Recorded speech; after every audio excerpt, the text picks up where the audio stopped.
Hey, what's up guys? Working on the 2013 Ford F250 Superduty and got a couple lights coming on the dash saying hill descent control fault and then also service AdvanceTrac. So let me go ahead and show you what's going on here. So let me go ahead and turn the key here and I'll show you what's going on.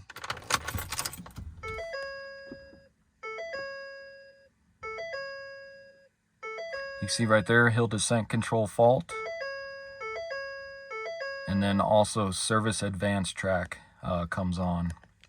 And then if you take a look here, I got my scan tool hooked up and it's only bringing up one code showing for the anti-lock brake system, left front wheel speed sensor. And if I go to try and clear this, you can see it just comes right back. So I'm wondering if there's an issue with the driver's side front wheel speed sensor. So I'm going to go ahead and try and replace that.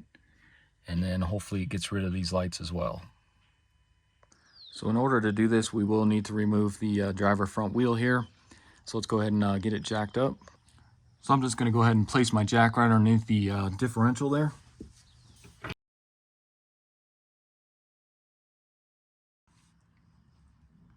And then just to be safe, I'm going to go ahead and just put a jack stand right underneath the radius arm here.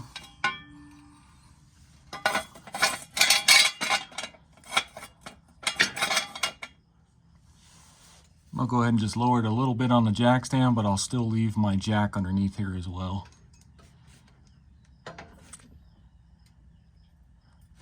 So just kind of like that. So now we can go ahead and remove our wheel and tire. And you can see these are aftermarket wheels on this. So the lug nuts on these are going to be a special key, but I think they're normally a 22 millimeter. So go ahead and remove those.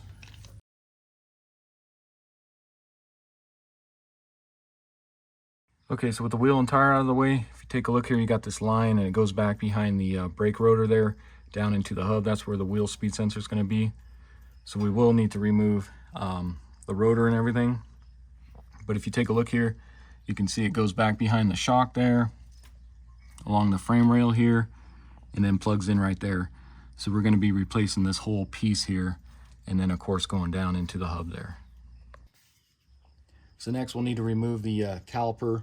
I'm going to remove the whole caliper with the bracket just to make it easier. So what you can do is just take a large flathead, stick it right in here, and then just kind of pry out a little bit, just to make sure those brake pads separate from the rotor. That way it slides off a little easier. Okay, so what I'm going to do next is go ahead and pull off this 10 millimeter bolt here so I can remove this bracket. You guys don't have to do this, but it's going to make it a lot easier. That way we got a little more wiggle room when we pull off the caliper and bracket there. So let me go ahead and pull this off.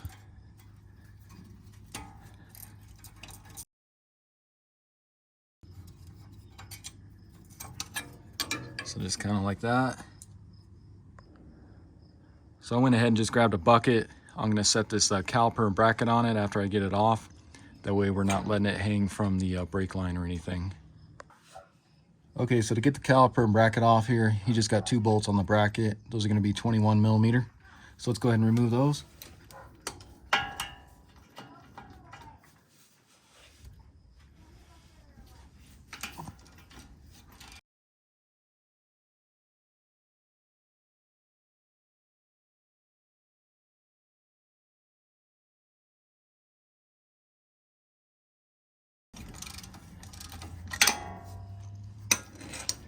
And then as you get to the end of this one, just be careful. You don't want this whole assembly falling on you.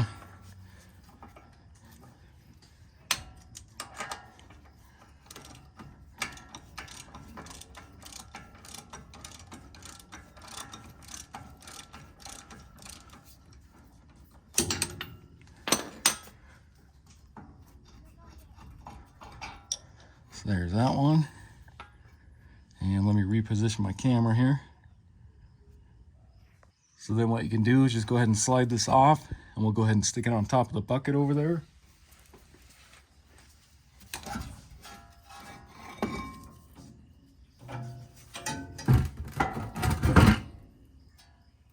So just something kind of like that. Like I said, you don't want this dangling and putting a lot of stress on this brake line here. Next, we need to remove the rotor here. You may be lucky and it might just slide right off. But as you can see, this one here, there's actually quite a bit of rust. So I'm just gonna kind of tap on it right here. We'll see if we can vibrate it loose and pull it off.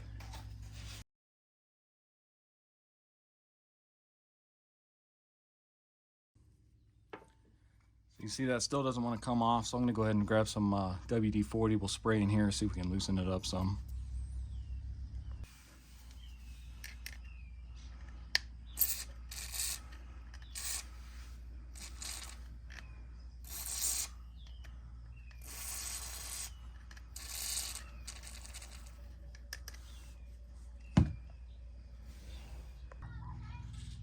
Alright guys, so I went ahead and let that soak, and then I also sprayed through all these other stud holes as well, just to help loosen it. So now let's go ahead and start hitting it on it again, see if we can break it loose. Just make sure you're not hitting the rotor surface there or anything as you're doing this.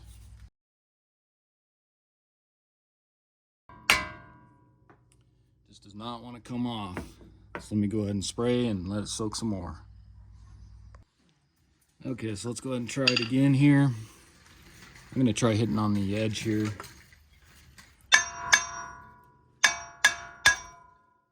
Right there. So once you get that broken free, go ahead and pull that off. So now with the rotor off, that gives us access to the wheel speed sensor right here. What I'm going to do is take some compressed air and just blow off a lot of this rust and dirt debris, because you don't want that falling down in there. Next, go ahead and grab a 5mm Allen socket or Allen wrench, and let's go ahead and unscrew this bolt here. Once you get it broken free, it usually comes out pretty easy. There's that. And then what you can do is just go ahead and pop this out of here, and then just watch your cord here. It should be able to slip through this shield here. And actually, let me grab a flathead. So you can take a flathead, just kind of get up under here, pop it out of there. Kind of like that. Then you may just have to feed this kind of through here. Since this is the old one, doesn't really matter if it cuts it.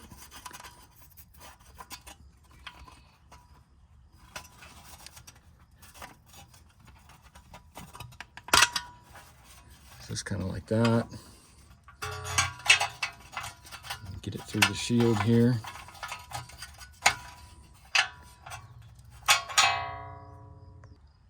Next, grab an 8mm. Let's go ahead and pull this bolt here.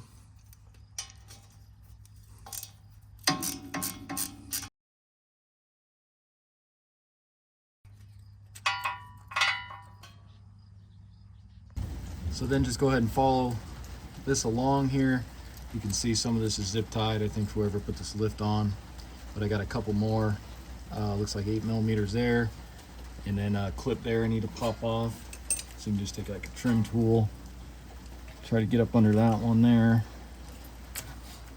break that free.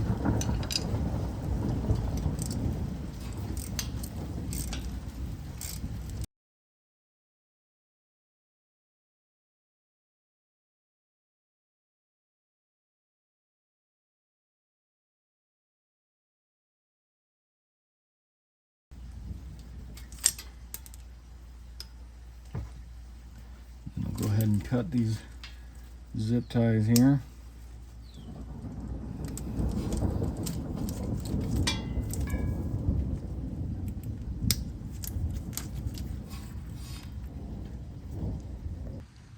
And then yours may or may not have this. I think this is part of the lift here, but you can see they connected it right there. So I got a 7/16 on the back side here, and then just a 7/16 or 11mm on here.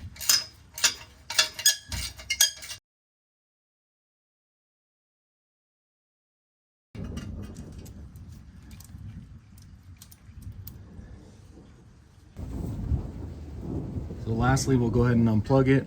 And if you take a look, there's a red locking tab on top here, but you can see on this one it's actually broken. So I think what I'll try is sticking a flathead screwdriver up there, see if we can pry it out that way, because there's nothing to really grip on up here.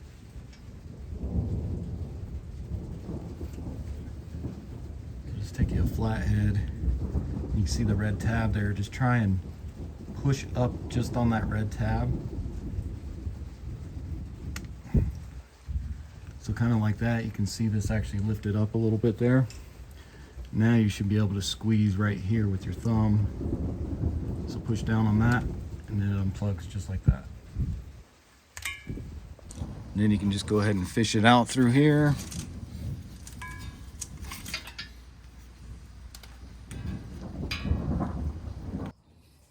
All right, guys, so let's go ahead and take a look at our old one. And if you take a look here, you can see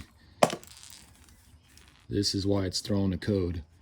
You can see, looks like it's been corroded for a while there, and it must have just recently split. So that's why it's popping the code and then those messages. So the one I got is the standard Motor Products one, ALS2728. Got this off Amazon. I'll put a link in the description.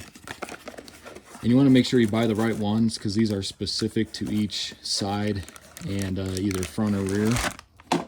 So like I said, that part number will be for the left front. So if you take a look here, just make sure it matches up with the old one. So you can see that matches up there. We got our two little hold downs there, that one there, and then of course this one here. And then just make sure your plug-in matches up as well. So we should be good. Let's go ahead and throw this new one on. All right, so go ahead and take your new sensor here. And I think what I'm going to do is just kind of bend this up. That way it'll fit through here a little better. Just kind of bend this up for now. Then you can go ahead and feed your sensor through here.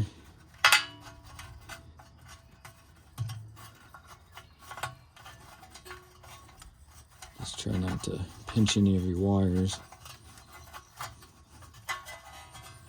And you can see this is magnetic, so I did pick up some shavings here. So just go ahead and wipe that off. And then you can also put on some white lithium grease on this, but I can see there's plenty down in the hole already, so I'm not going to add any. But then you can just kind of put this on here.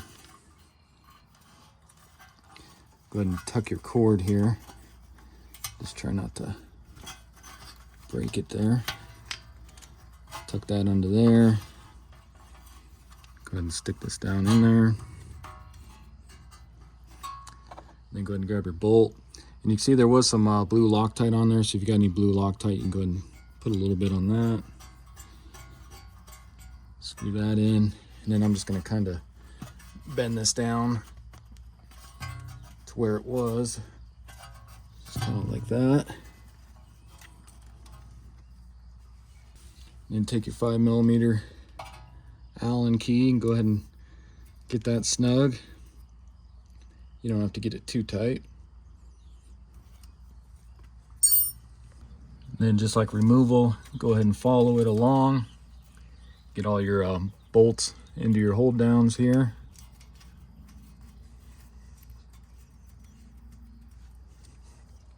Tighten those up with your 8mm.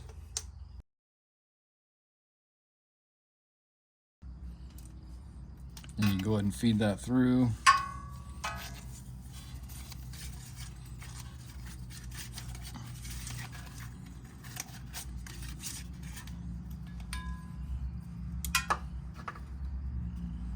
Get your two hold down brackets on here and your bolts through.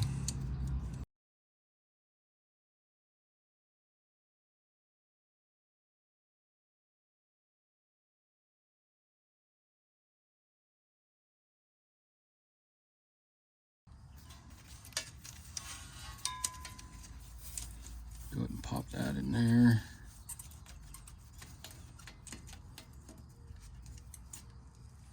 And And then I did have to reuse this little clamp they had. Like I said, yours shouldn't have this unless you got a lift similar to this. Go ahead and pop this through here.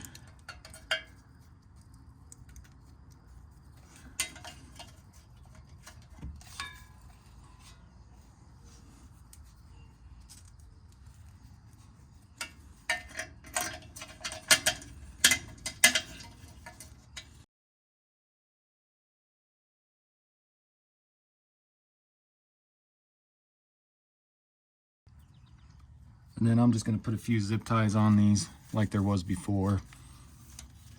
Like I said, I think this is just because of the lift and all that.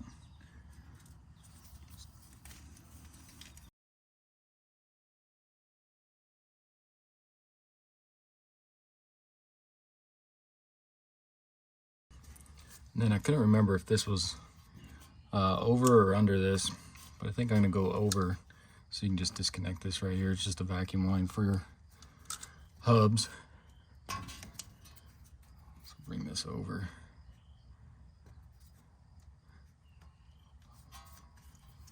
That looks a little better. I'll put a zip tie there as well.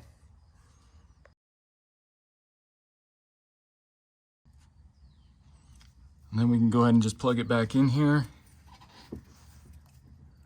So just go ahead and plug that in. And you hear it click. And then if you can, press this red locking tab down as much as you can.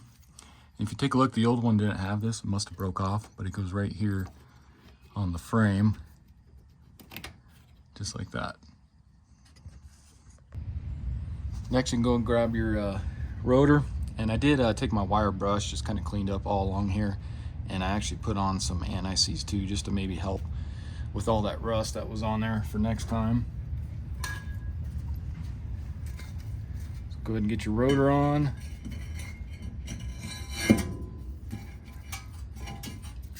And then I'm going to take some brake clean and just spray this rotor, because you can see I got a little WD-40 on it. You want to make sure that's clean.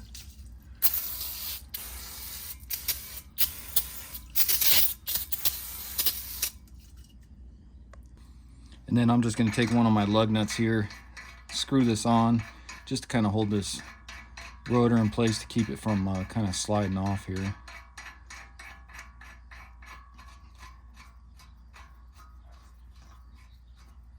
Just like that. Next, you can go ahead and grab your caliper with your bracket. Go ahead and swing that around. And then that should just slide right on to the rotor here. Grab one of your bolts for your bracket. Go ahead and try to get that started there.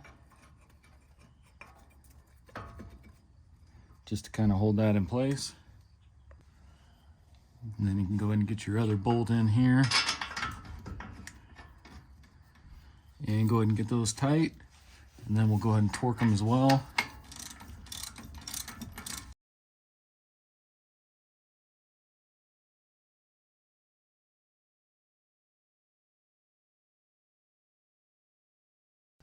And then grab your torque wrench, and you'll torque those to 166 foot-pounds.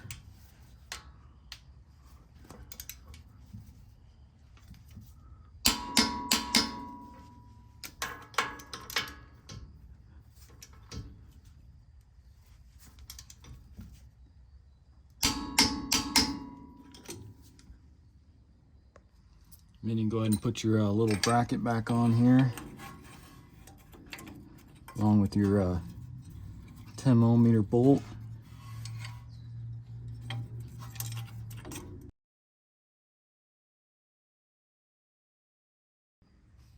Go ahead and take off your lug nut here.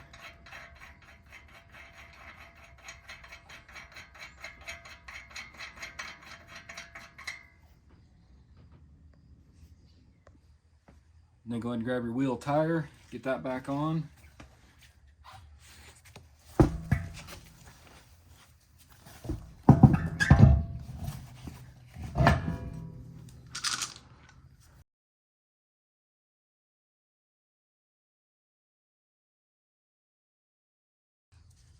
Then you go ahead and lower it. Then take your torque wrench and you'll torque those to 165 foot-pounds.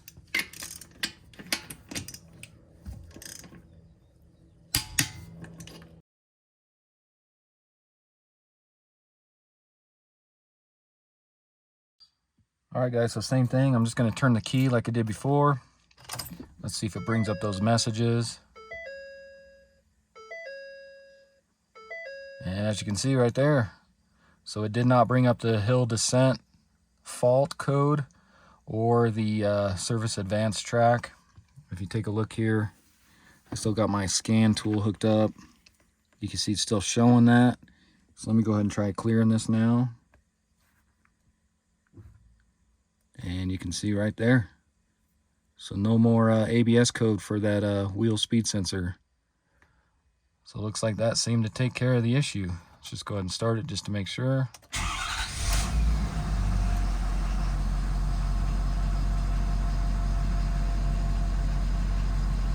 All right, so I think we're good.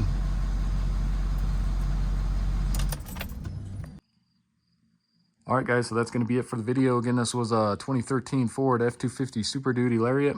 Went ahead and replaced the driver front or the left front wheel speed sensor. As you saw in the video, it was all corroded and pretty much fell apart. So it broke that contact, thus creating a couple messages when you went ahead and started it, saying hill descent fault and then also service AdvanceTrac. So that seemed to take care of the issue with the new wheel speed sensor.